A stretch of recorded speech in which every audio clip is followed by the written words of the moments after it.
the premeditated plot to assassinate the president, as declared by the self-confessed mastermind, will now face legal consequences. Ang saklap naman no? From Vice President, ngayon tawagin ka na lang self-confessed mastermind. And we will ask her to appear before our office within 5 days from today. Appear siya sa amin, sagutin niya yung aming mga tanong. Alam niyo kung bakit kasama ang sedition? Kasi mga kutsero, promoted na si Sara Duterte. Not in a good way, pero promoted na siya. Saan? From designated survivor noon, alala niyo last time, nung SONA. Oo, from designated survivor to criminal mastermind. Hindi ko ako nagsabi niyan. Oo, basahin natin ang balita. Ito yung balita. Ayan. Self-confessed mastermind. Sara Duterte may face criminal liability for premeditated plot to kill Marcos. Ayan. Self-confessed mastermind. Isa na siyang criminal. Oo, criminal guys.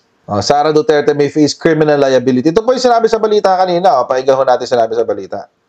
Mastermind na ang turing ng Department of Justice kay Vice President Sara Duterte dahil sa mga banta niya sa buhay ni na Pangulong Bongbong Marcos. Bukod sa sabina mula sa NBI, pwede rin daw maharap sa patong-patong na kaso ang bise at matanggalan pa ng lisensya sa pagiging abogado. Nagbabalik si Ria Fernandez. Pag pinatay ako, patayin mo si BBM? Self-confessed mastermind. Yan ang turing ng Department of Justice kay Vice President Sara Duterte. Ito ay matapos niyang isa publiko ang pagkontrata niya raw sa isang hitman para patayin sina Pangulong Bongbong Marcos, First Lady Liza Araneta Marcos at pinsan ng Pangulong si House Speaker Martin Romualdez kapag pinatay siya. The premeditated plot to assassinate the president, as declared by the self-confessed mastermind, will now face legal consequences. Nakumpirma ng National... Ang saklap naman no? From Vice President, ngayon tawagin ka na lang self-confessed mastermind. Di kaya parang nakakairitang isipin na dati mataas ang pagtingin sa'yo ng mga tao, nirerespeto ka, etc. etc. Tapos ngayon all of a sudden, ay wala na. Wala nang ganong klaseng respeto. Oo. Isa ka na lang self-confessed mastermind at ikaw ay pwede ng kasuhan. So malamang sa malamang, criminal mastermind ka pa. Partida, abogado yan. National Bureau of Investigation na tunay ang online video ng bise kung saan niya sinabi ang death threat. Pero hindi raw nila inaresto si VP Sara bilang courtesy. Gayunman, hahainan nila ng sabina ang bise bukas para magpaliwanag. We are giving her chance. Imagine, hindi siya inaresto. So, ibig sabihin, anytime, pwede talaga siyang arestuhin. Hindi lang siya inaresto bilang courtesy sa kanyang posisyon na bilang pangalawang pinakamataas na posisyon sa Pilipinas. But she could have been arrested. Yun ang sabi ng ni Director Jaime Santiago na NBI. RTC judge yan, mga kudyero, matindi yan. I-invite na lang, bibigyan na lang siya ng subpoena. Due process to answer yung ibinibintang sa kanya. No, this is by way of subpoena, and we will ask her to appear before our office within 5 days from today. Appear siya sa amin, sagutin niya yung aming mga tanong para mabigyan ng pagkakataon. Ayon pa sa DOJ, gagamitin din nila ang buong puwersa ng pamahalaan para matunton ng sinasabing hitman na pumayag sa utos ng bise. Marami rin posibleng kaharaping kaso si VP Sara, gaya ng grave threat at sedition. Pwede rin daw... may sedition pa. May sedition pa.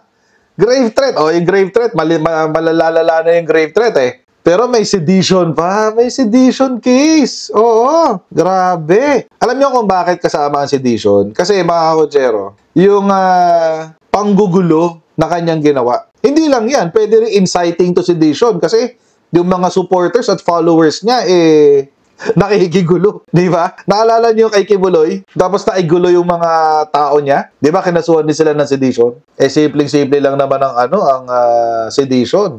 Grabe to, no? Buti hindi pa treason. Buti wala pa sa level ng treason no? Pero sedition pinag-iisipan. Sinama yung sedition. Buti sana kung wala sedition Oo, kaso malala yung sedition. Ang matindi doon, mga kotsero, kasi elected official pa siya. So kapag kinasuhan siya ng sedition, o di may basis ka na agad for betrayal of public trust. Disbarment, ito may question si Celso Taa. Paano naman daw ang disbarment? O pakinggan natin. Siyang madisbar dahil bukod sa death threat, nagpakilala siyang abogado ng kanyang chief of staff na si Zuleika Lopez. Oo. Hindi kasi pwedeng mag-abogado ang isang vice president, lalo pat Correct. nawit din siya sa issue. Correct. Oo. So pwede rin ho siyang ma-disbar. Kasi siya ay nagpa-practice ng law. She is unlawfully practicing law nung siya ay tumayong counsel ni Zuleika Lopez. Pwede siya ma-disbar doon. Matindi doon sa disbarment, mga kotsero, walang control lang dyan eh. That's, again, tulad na sinabi natin kanina, it is a sui generis. Ibig sabihin, Supreme Court lang ang pwede magdesisyon. It's a category of its own. Kapag kasama ho yan sa kapangyarihan ng Supreme Court. So kapag nagdesisyon ng Supreme Court na, hindi, di-disbar ka namin. Wala kang choice. Magmo-motion for reconsideration ka lang, one time, pagbibigyan ka. Tapos kapag wala talagang lusot, yung palusot mo, sorry, pagtsatsagaan mo yung disbarment. Although pwede ka naman ma-reinstate.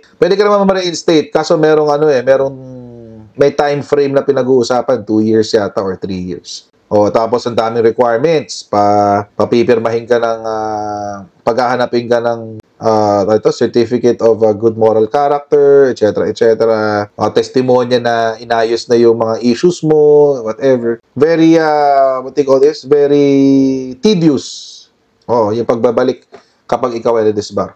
Pero sabi ko nga sa inyo kahapon, mga kotsero, nag-livestream tayo.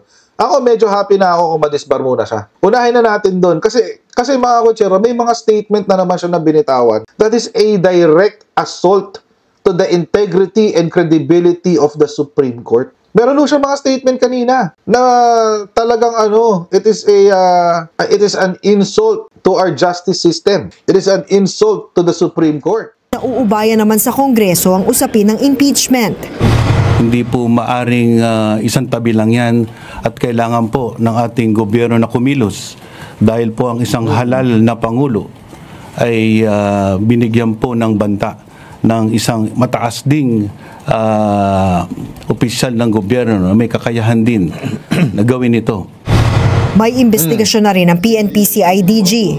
O totoong baka naman walang hitman o baka naman yan ay figure of speech na naman. Ito na naman tayo sa figure of speech. Yun ang ating mga titingnan dyan. Ando na naman tayo sa kwentuhan ng figure of speech. Kahapon yung Department of Interpretation and Explanation of the Dutertes, yung DIED. Specifically, yung isang abogado ng DIED. Anong sinabi niya? Hindi, hyperbolic statement lang yan. Kilala niyo naman si Sara Duterte. Hyperbolic statement lang yan. Joke ulit. Hyperbolic na naman. Daging ganyan eh. Pag naiipit tanggapin nyo na lang. Bobo si Sara. More than that, hindi talaga nag-ingat si Sara sa kanyang pagsasalita. Bakit?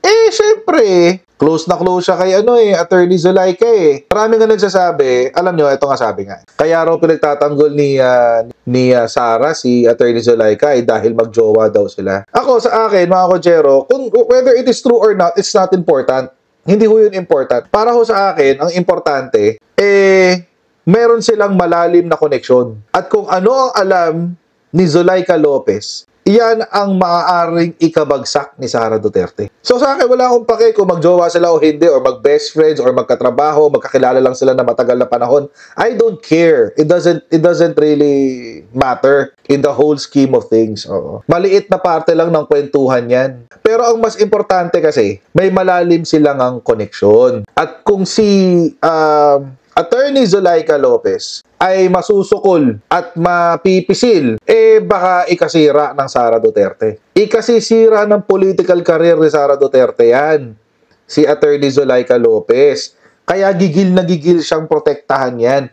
Tingnan niyo mga kotsero kanina, hanggang kanina sa hearing, wala siyang pakialam doon sa apat na nasa Office of the Vice President na pumunta. Wala siyang pakialam doon sa mag-asawang Fajarda. Wala siyang pakialam doon. Well, although sinamahan niya dahil hindi matay na nga. Wala siyang pakialam kay Acosta. Anong sinabi niya? Bakit hanggang ngayon nakadetain pa rin si Attorney Laika Lopez? See? Wala siyang pakialam. Si Laika Lopez lang. Si Attorney Zulaika Lopez lang ang kanyang tutok